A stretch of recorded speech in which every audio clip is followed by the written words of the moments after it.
Assalamualaikum warahmatullahi wabarakatuh. Alhamdulillahi rabbil alamin wa bihi nasta'inu ala umurid dunya waddin, wassalatu wassalamu ala nabiyyina wa maulana Muhammadin wa ala alihi wa ashabihi wa man tabi'ahum bi ihsanin ila yaumiddin. Rabbi shrah li sadri wa yassir li amri wahlul 'uqdatam min lisani yafqahu qawli, amma ba'd. Bapak Ibu jamaah salat zuhur Masjid Salahuddin yang dimuliakan oleh Allah, sejenak setelah melaksanakan salat zuhur berjamaah, kita lanjutkan untuk kembali bersama mengkaji satu ayat dari permulaan surat Al-Kahfi. Kalau pekan sebelumnya kita membahas muqaddimah, permulaan surat Al-Kahfi terkait dengan keutamaannya dan juga anjuran untuk tidak meninggalkannya, anjuran untuk membacanya pada nanti malam atau besok pagi. Karena surat Al-Kahfi ini memang surat yang begitu istimewa, yang dianjurkan oleh Rasulullah agar kita baca pada malam Jumat atau di hari Jumat. Sebagaimana janji beliau, siapa yang membaca, bukan menghafal, membaca satu surat Al-Kahfi pada malam atau hari Jumat, maka Allah akan terangi dirinya hingga hari Jumat berikutnya. Maksudnya diterangi adalah dijelaskan oleh Allah sejelas-jelasnya, sehingga dia bisa berjalan dengan jalan yang penuh dengan kemudahan. Orang itu kalau diterangi, tentu dia tidak akan mungkin sampai terjatuh, apalagi sampai celaka, karena jalannya dibentangkan oleh Allah. Ini fadilah surat Al-Kahfi. Siang hari ini kita akan masuk satu ayat saja, tidak lama. Padahal Al-Kahfi itu 110 ayat. Jadi kalau kita setiap Kamis satu ayat, ya mungkin Bapak Ibu setelah mutasi kemana terus balik lagi belum selesai, ya, atau bahkan mungkin setelah pensiun belum selesai. 110 ayat. Tapi mudah-mudahan Allah panjangkan umur kita sehingga kita bisa menghatamkannya. Ayat pertama dari surat Al-Kahfi menjelaskan tentang tujuan diturunkannya Al-Quran, serta menjelaskan bahwa Al-Quran itu diturunkan, bukan tulisan, bukan karangan, bukan hasil karya baginda Rasulullah SAW. Karena Rasulullah itu ummi, tidak pandai baca tulis. Karena Rasulullah itu kalau seandainya sebelum jadi nabi sudah pandai menulis, pandai membaca, orang tidak percaya. Maklum penulis, maklum ahli sastra. Tapi Nabi bukan seorang penulis, beliau bukan seorang ahli sastra.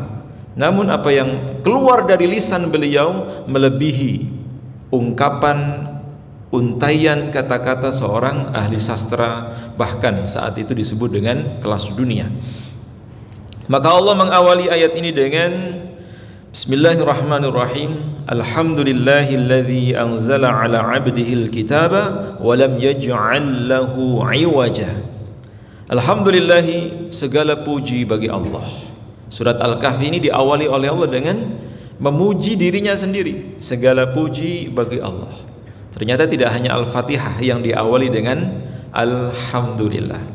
Ada surat Al-Kahfi, ada surat Luqman, banyak yang diawali dengan bukan Luqman, Al-Kahfi. Banyak yang diawali dengan Alhamdulillah, termasuk Al-An'am. Artinya apa? Tidak ada satupun pujian yang berhak untuk disematkan kecuali hanya kepada Allah. Kenapa Allah layak dipuji? Karena tidak ada satupun kenikmatan yang dirasakan oleh hambanya kecuali berasal dari Allah. Coba kalau kita renungkan, ada nggak kenikmatan ini produk kita, dari kita, tanpa pemberian Allah? Nggak ada. Kita bangun, siapa yang bangunkan? Allah. Kalau Allah tidak menghendaki kita bangun, mungkin sampai sekarang kita sudah diumumkan innalillahi wa inna ilaihi rajiun, ya, berita lelayu. Kita dibangunkan oleh Allah, anggota tubuh kita masih lengkap, bahkan kita masih bisa bergerak, mata masih bisa kita kedipkan, jantung masih bisa berdetak. Ini kenikmatan yang luar biasa. Dan semua yang Allah berikan kepada kita ini tidak diminta imbalan atau balas jasanya. Beda dengan kalau kita menggunakan fasilitas tertentu misalnya, maka kita harus ada kompensasinya, bayar mungkin, atau kita harus mengganti dengan biaya yang sudah ditentukan. Tapi kalau Allah tidak, Dia tidak meminta balasan kita. Kalau kita dikasih oksigen loh, oksigen ini gratis. Beda dengan kalau kita pinjam oksigennya rumah sakit. Nah, dihitung itu per tabung berapa. Tapi kalau oksigennya Allah gratis. Cahaya, begitu kita keluar rumah udah terang benderang nih, tanpa kita diminta untuk bayar. Beda dengan kalau cahaya itu dari perusahaan listrik negara, PLN, bayar kita berapa kWh tiap bulannya. Tapi kalau cahayanya Allah, listriknya Allah, mataharinya Allah, gratis. Gratis. Oksigen gratis, matahari gratis, air sama. Kalau kita menggunakan airnya Allah dari sumur misalnya, gratis Pak, nggak bayar. Tapi kalau pakai air dari PDAM, bayar.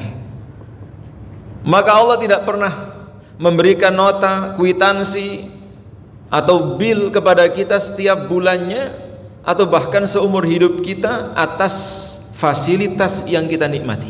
Tidak pernah. Hanya saja yang diminta oleh Allah cuma satu.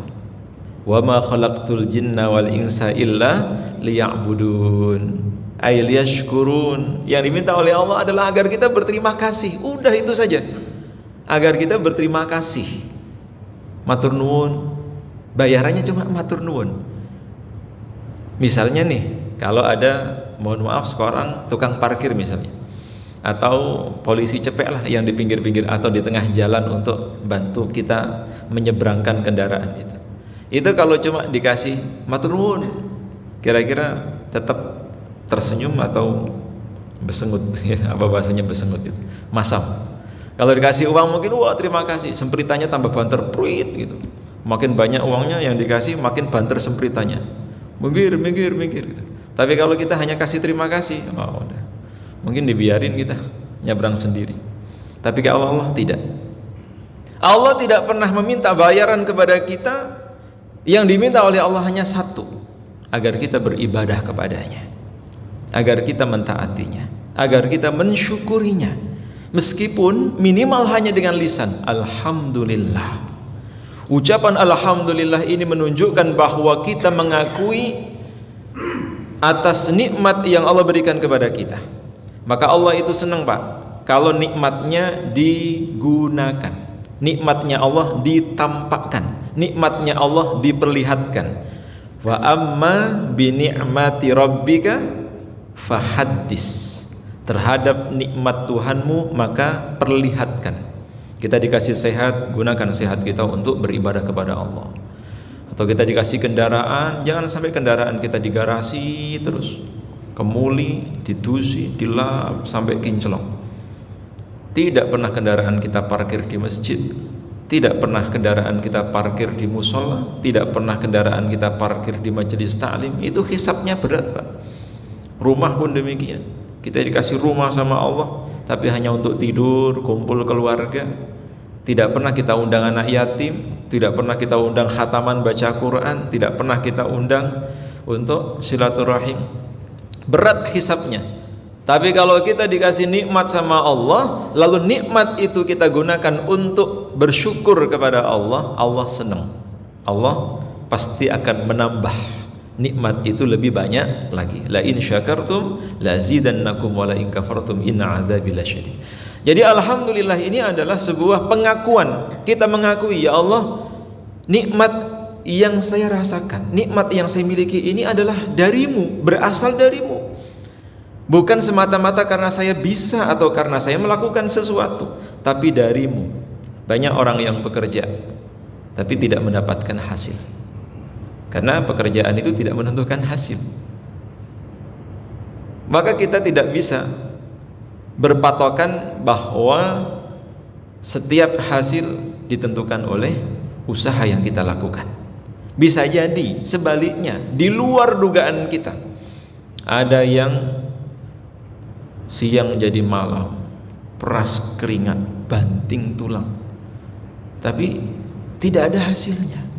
Begitu pula sebaliknya, mau santai, ngopi, ngeteh, melaku, duit oke, ngingu tuyul atau apa itu. Tapi bukan itu. Soal rezeki itu urusan Allah. Maka yang dituntut oleh Allah hanya satu, bersyukur kepadanya. Minimal dengan ucapan alhamdulillah. Nah, yang luar biasa, surat Al-Kahfi atau ayat ini diturunkan oleh Allah, dimulai oleh Allah dengan ucapan alhamdulillah. Turunnya Al-Quran itu adalah karunia. Turunnya Al-Quran atau Al-Quran itu diturunkan oleh Allah kepada umat manusia, itu merupakan sebuah anugerah. Bayangkan kalau seandainya kita tidak tahu Al-Quran, atau seandainya Al-Quran tidak diturunkan kepada umat manusia, udah banyak manusia yang akan tersesat, akan kehilangan arah.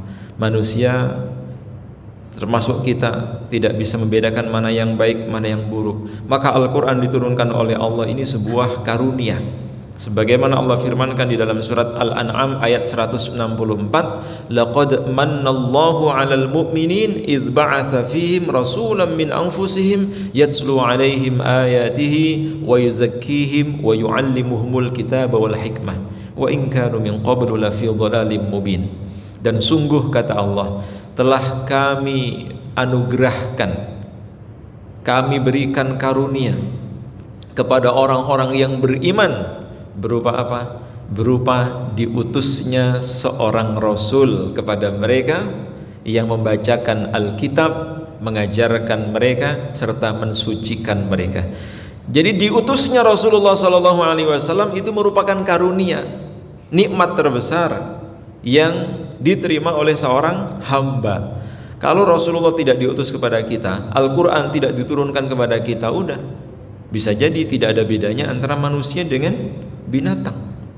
Kita bisa seperti ini karena petunjuk dari Allah Subhanahu wa taala, sehingga derajat kita dimuliakan di sisinya. Maka Allah Subhanahu wa taala berfirman, alhamdulillahilladzi anzala ala 'abdihil kitabah. Segala puji bagi Allah yang telah menurunkan Alkitab, yakni Al-Quran. Kenapa di dalam ayat ini Allah menggunakan Alkitab bukan Al-Quran? Karena Alkitab dengan Al-Quran itu sama saja. Menurut mufassir, di antaranya adalah Mujahid termasuk Ibnu Jarir At-Tabari, Allah menggunakan Alkitab ini karena dalam konteks surat Al-Kahfi ini diturunkan di kota Mekah, dan di kota Mekah saat itu banyak ahlul kitab, banyak orang Yahudi, masih banyak orang Nasrani, dan Al-Quran belum populer. Maka Allah menggunakan bahasa yang sudah biasa mereka dengar. Allah menggunakan bahasa yang sudah biasa mereka dengar. Kalau seandainya Allah mengganti firman-Nya dengan misalnya alhamdulillahilladzi anzala ala 'abdihil Qur'an, Quran ini masih asing bagi mereka. Maka Allah menggunakan bahasa Alkitab. Berarti ini menunjukkan antara Al-Quran dengan kitab-kitab sebelumnya masih memiliki hubungan yang erat, yang tidak bisa dipisahkan satu sama lain. Dengan kata lain, Al-Quran adalah penyempurna dari kitab-kitab sebelumnya, baik itu Taurat yang diturunkan kepada Nabi Daud, Zabur yang diturunkan kepada Nabi siapa? Taurat Nabi Musa, Zabur Nabi Daud, Injil Nabi Isa. Begitu pula dengan Al-Quran, ini memiliki satu kesatuan. Maka tidak bisa dipisahkan antara satu kitab dengan kitab yang lain. Kita mengimani semuanya. Dan di mana Al-Quran ini kata Allah, walam yaj'al lahu iwaja, tidak ada sedikit pun kebengkokan. Walam yaj'al lahu iwaja, dan kami tidak menjadikan Al-Quran itu sedikit pun bengkok. Bengkok ini atau iwaja dipahami oleh para ulama dengan makna tidak bertentangan, atau tidak kontradiktif. Satu sama lain ayatnya saling menjelaskan, satu sama lain ayatnya saling menyempurnakan. Maka kalau misalnya kita membaca surat yang paling sering kita baca dalam sholat, misalnya surat apa? Al-Ikhlas, ya, langganan. Kalau kita baca ini 4 ayat ini, ayat demi ayat, dari ayat pertama sampai ayat yang terakhir itu bisa disebut saling menjelaskan. Qul huwallahu ahad, katakanlah wahai Muhammad, dialah Allah yang Maha Esa. Kemudian ayat berikutnya berbunyi Allahus Samad, Allah lah tempat bergantung semua makhluk. Saling menjelaskan antara ayat sebelumnya dengan ayat sesudahnya, ayat yang satu dengan ayat yang lainnya saling menjelaskan. Tidak ada satupun kontradiktif yang kita temui, yang kita jumpai di dalam Al-Quran. Maka ini menunjukkan bahwa Quran itu bukan tulisan Nabi Muhammad, tapi anzala ala abdihi, diturunkan oleh Allah kepada hambanya. Yang dimaksud dengan abdihi di sini adalah Nabi Muhammad sallallahu alaihi wasallam, karena beliau adalah khatamun nabiyyin, nabi yang terakhir. Maka Al-Quran itu tidak diturunkan oleh Allah kepada beberapa nabi atau 2 nabi, melainkan hanya diturunkan kepada satu nabi, yaitu Nabi Muhammad sallallahu alaihi wasallam. Dan secara keseluruhan Al-Quran itu diturunkan dari mulai ayat pertama sampai ayat yang terakhir kepada baginda Rasulullah sallallahu alaihi wasallam hanya di 2 tempat. Hanya di 2 tempat. Di kota Mekah selama 13 tahun dan di Madinah selama 10 tahun. Tidak pernah ada satupun ayat diturunkan oleh Allah di luar 2 kota suci tersebut. Nggak ada. Quran turun, apalagi di Bantul, Quran turun di Sleman, nggak ada. Quran itu hanya 2. Kalau tidak di Mekah, di Madinah. Dan diturunkannya oleh Allah sejak sebelum Rasulullah hijrah hingga setelah Rasulullah hijrah. Maka ayat atau surat yang diturunkan sebelum Rasulullah hijrah itu meninggalkan kota Mekah ke Madinah, disebut ayat atau surat Makkiyah. Sedangkan ayat atau surat yang diturunkan oleh Allah sesudah Rasulullah hijrah, sesudah Rasulullah meninggalkan Mekah, sesudah Rasulullah di Madinah, meskipun turunnya di kota Mekah, tetap disebut ayat atau surat Madaniyah.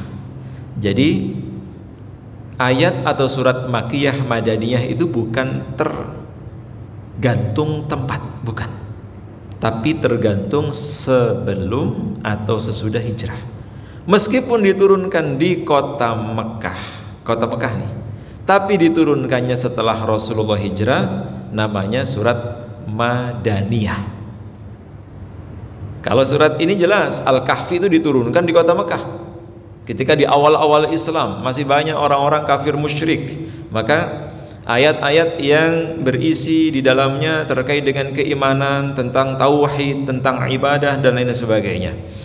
Maka cukup ayat pertama ini sebagai hujjah, sebagai salah satu referensi bagi kita bahwa bersyukur sekali kita, beruntung kita sebagai umat Nabi Muhammad SAW, karena umat ini dibekali oleh Allah Al-Quran, di mana Al-Quran itu tidak akan pernah ada yang mampu memalsukan, tidak akan pernah ada yang mampu mengubah, tidak akan pernah ada yang mampu mengurangi, menambah, apalagi melenyapkannya. Kenapa? Karena Al-Quran dijaga oleh Allah sampai hari kiamat.